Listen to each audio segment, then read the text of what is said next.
Alright, welcome back. Today we're going to be talking about my most favorite breed of sheep, the Jacob sheep. So, historically, the earliest records of Jacob sheep are, they're from Spain, although it's believed that Spain got it from the Middle East. But, Spain had Jacob sheep for a little while, and then the Spanish Armada dropped off Jacob sheep in, the UK or England, and they've had them ever since. And then also Spain dropped Jacob sheep off in the New World, and those sheep later crossed with others later became the Navajo Churro. But Jacob sheep have some really interesting traits. First off, they're called a polycerate, which basically means they can have more than one set of horns. So Jacobs, all Jacobs are horned. If they are born without any horns, and they're a cross. Both males and females have horns, but they can have either 2, 4, or even 6 horns. And the 4 horn and the 6 horn, you have to pay attention because sometimes they can fuse. Normally the 6 horns are the ones that actually fuse together, but you kind of have to pay attention because sometimes it might look like, if it's a 6 horn, it might actually look like 5 actually because 2 have fused together or what have you. But so it's really cool. All Jacobs are piebald. They're the spotted pattern. What's interesting is their wool. The white wool grows from white skin, and the black wool grows from black skin. Most sheep, if they're spotted, the skin will actually be one color. So it's kind of an interesting deal. Another thing, if you notice in the photo, we have a black and white one, and then one that looks kind of grayish, and it's called lilac. Some also people refer to it as lavender.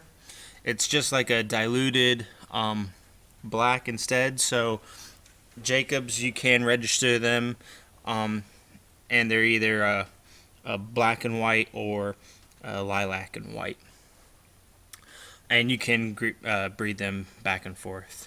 So they're pretty good mothers. Since they're such an old breed, they're more goat-like in temperament, and they don't flock together quite as nicely as more like newer breeds and more conventional breeds. Since they are a primitive one, they'll actually kind of like a starburst, kind of just scatter to the 4 winds, kind of a deal. So it can be kind of hard when it comes to herding. If you have a dog or something, or if you're just trying to catch a particular sheep, they'll just scatter.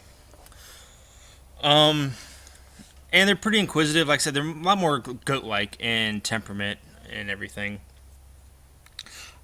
Jacobs are, they're my very first breed of sheep I ever had. They're really, really cool. I love them a lot.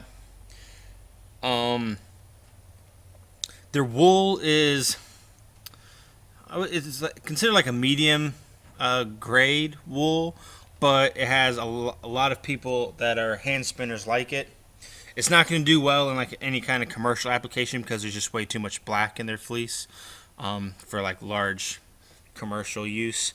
But hand spinners love the fleeces. They have a really cool pelt if you're gonna process a lamb or to eat. The pelts have some value because of the nice spots. The skulls have some good value because, especially if they're 4-horned or 6-horned, because it's unique.